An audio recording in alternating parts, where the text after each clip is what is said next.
This is Never Down, Never Out with T.R. Matson. This podcast is about discipline when motivation fades, resilience when things get hard, and showing up when quitting would be easier. No hype, no shortcuts, just the mindset required to build something real. One day at a time. Let's get into it. All right, welcome back. Episode 6. Am I the only one that's pumped up about the fact that tomorrow's episode is a full week of this? 7? It's crazy. Did I think that would happen? No. I mean, if I'm being honest, a little bit, I thought that after about 1 or 2, there'd be so much negativity that I would just stop because this wasn't for me. But I'm throwing myself out there, right? So I'm building confidence, which is great because guess what today's topic is? How confidence is built, not found. So let's talk about this. I've been on the Mover and Gongi show for years now. I'd have to look back at the first time that they interviewed me, but it's been a minute. And been on some other podcasts, have done that, I've been an instructor for a lot of my career, so not unfamiliar with being around people, talking in front of people. A man of words, you may say. But opening up this podcast and opening up myself to the world, it was a little bit scary. What if people didn't care about what I had to say? What if my message was either unclear or not done professionally? If you've heard me talk about the books I've written, you've heard me mention how it's very important to me that it's done to the best of my ability, because while I could refund you the money you spent on the book, I can't refund the time you took to read it. And it's the same with this. I mean, you're taking 15 to 20 minutes out of your day to come and either watch or listen, and I can't give you that time back. So it's important to me that it's valuable. But no matter how long I thought about this idea, no matter how many times people close to me said, hey, there might be something there, I never felt like the confidence was really there for me to do it until I started doing it. And I did it, and I made some mistakes, right? The episode 0, the audio was not great. Not because of the setup, right? I mean, for people that know me, I've been on the Mover and Gonki show, but purely I just had the settings clicked wrong, and I had to re-download. I left it on YouTube as a reminder to myself that we're not perfect, but I fixed it, right? So built some confidence there.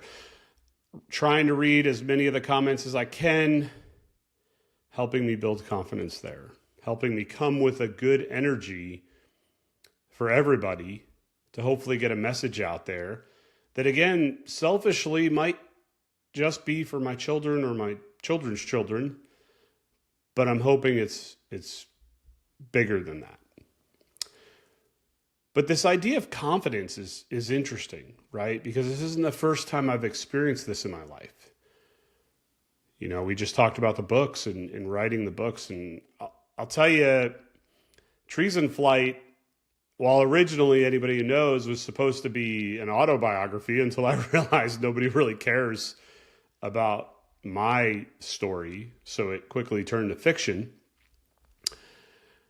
You go through the process of writing a book, and you write the story, and you get it edited, and you work on cover art, and you work on all the marketing, and you work on all of the formatting and everything to get the best product you could physically put out. But then there comes a time, the day prior. It's about to go live tomorrow, and there's no confidence. It's gone.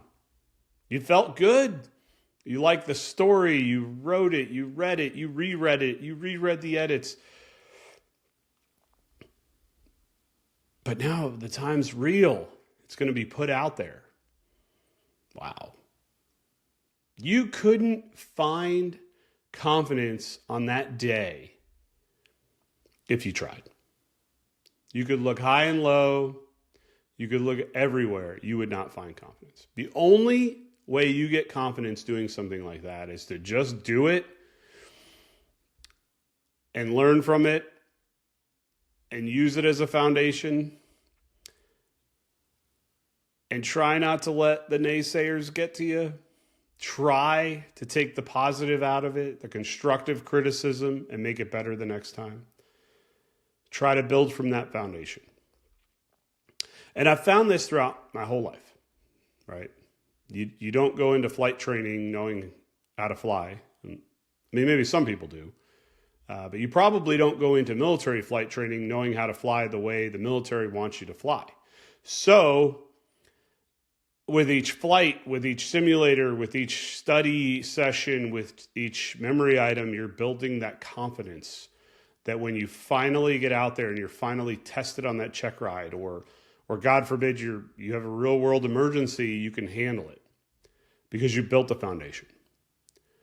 It's easy in this world to want to be at the point in your life where you achieve the goal without doing the work that it takes to get there.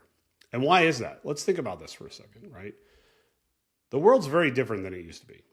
And a lot of that is social media. It just is what it is. And it's always there. It's a part of our lives. It's how we gain information. It's how we get through our day sometimes. Good, bad, or indifferent. But with that, on social media, you see people's highlight reels, right? You see them achieving their goals. You see them in great shape or having a great relationship with a spouse or learning how to fly or whatever it is that you're following. You see it at its final point. But what people don't show you most is what it takes to get to that point. So now you've programmed your brain to see all this triumph, all this success, and then you look at yourself in the mirror and you go, why don't I feel that way? Why am I not there? Well, you're not there because you haven't put in the work yet. You don't have that confidence because you haven't built up the foundation of stacking wins and losses and learning and adapting and overcoming to things that are coming at you. And there's no way to gain that. None. An example I give is recently my son got a dirt bike. His first dirt bike. He's wanted a dirt bike forever. Finally, he gets a little 50cc dirt bike. Now, he's known how to ride a bike for years. He's got a mountain bike that he's very confident on. Very. Does great on it.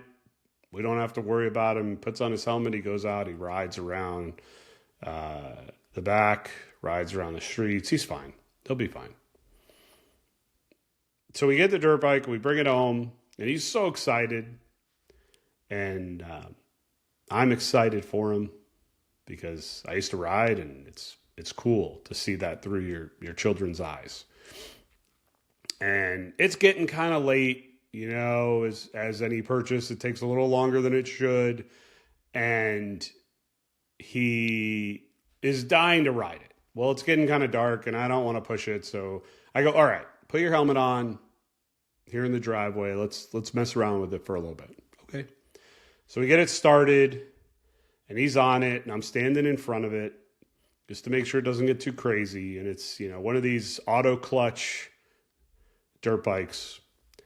And we put it in gear, and he gives it some throttle, and it kind of jumps, and it scares him. And I could see immediately the feeling in his eyes. I see it. Anybody who's a parent can see it. The confidence is gone. Prior to that moment, he had all the confidence in the world, but it was misguided confidence.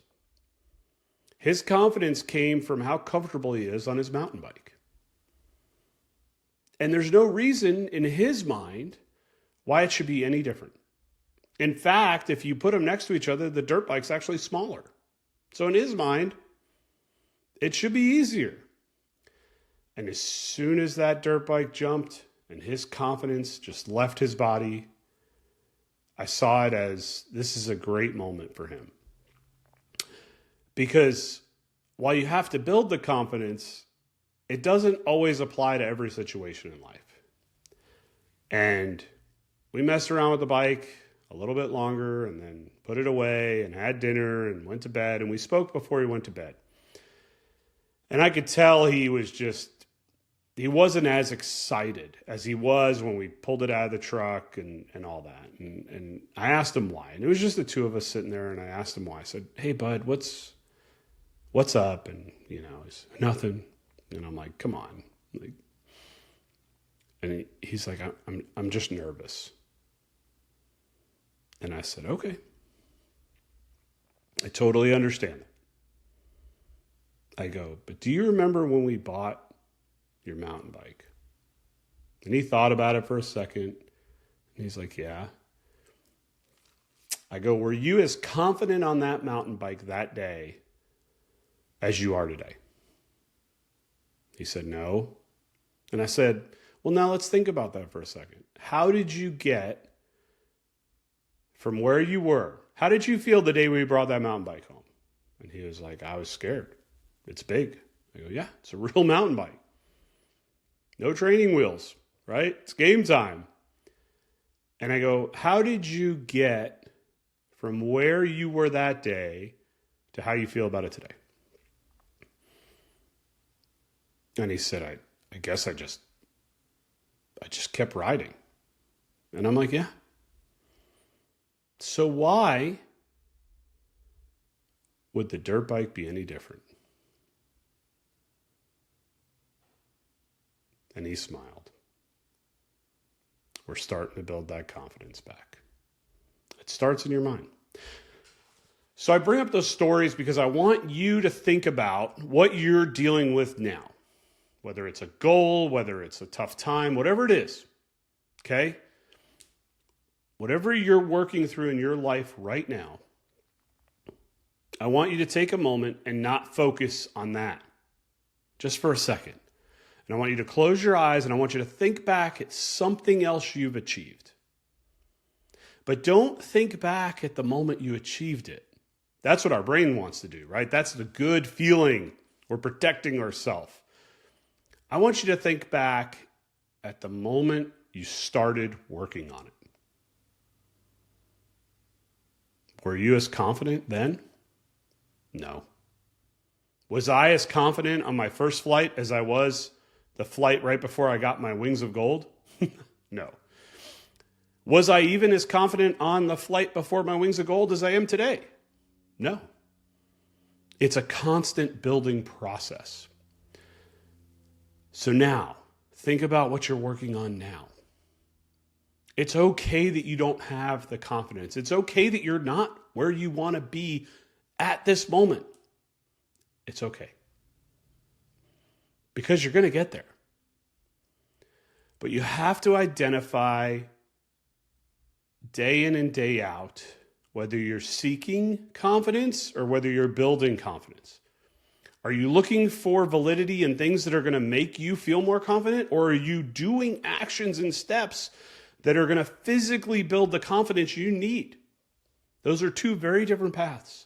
And it's very easy to get caught on the one where we pick up our phones and we start scrolling all of the things that we like or that apply, and then we don't end up building any confidence. Really, all we do at the end of the day is waste a ton of time. So you need those clear steps every day that will build something to help you gain confidence. You may not feel it in the moment. You likely won't. If you think about flight school, I didn't feel it every flight. I wasn't like, wow, I'm getting more confident. There were moments, right? There were moments you'd fly a maneuver or you do a particular landing and you're like, okay, all right. But usually those are followed with more moments of knocking a little bit of confidence down. And it was a constant up and down. Same thing with my son and his bike and what will be with his dirt bike. There's going to be moments where he gets confident, but then maybe he falls or maybe he scares himself a little bit and it's a step back. And I think that's a great metaphor just for life in general. So don't look at yourself and what you're trying to achieve today and compare it to everybody else around you that's achieved it, or compare it to yourself on something you achieved in the past. Be honest with yourself. Look at where you are in the stage, in the process of this goal. And while it might be impossible to find people out there that are at the same point, because nobody wants to show you anything except their highlight reel, I promise you could think back on something in your life that you tried to achieve and remember the process and try to put yourself at that exact moment and go, oh yeah, I wasn't there then. I didn't feel great then, but I got through it. I built the confidence, then I achieved it. And again, if you did it in the past, what's to say that you can't do something else in the future? To go back to the storm analogy, when we're trying to achieve a goal, when we're in the midst of it, we've got all those dark clouds around us, it is very hard to see. It is very hard to have those aha moments of, oh, that totally makes sense, because we're too close to the project.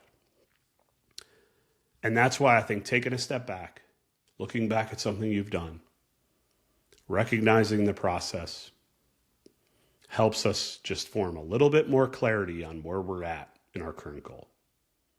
I believe you could do it. I wouldn't be talking to you if I didn't. We're all works in progress. We're all imperfect. But if you keep showing up every day, if you keep building that confidence, you're going to make it. I know that in my heart. And if you really, really are honest with yourself, you know it in yours too. Thanks again for stopping by. We'll talk soon.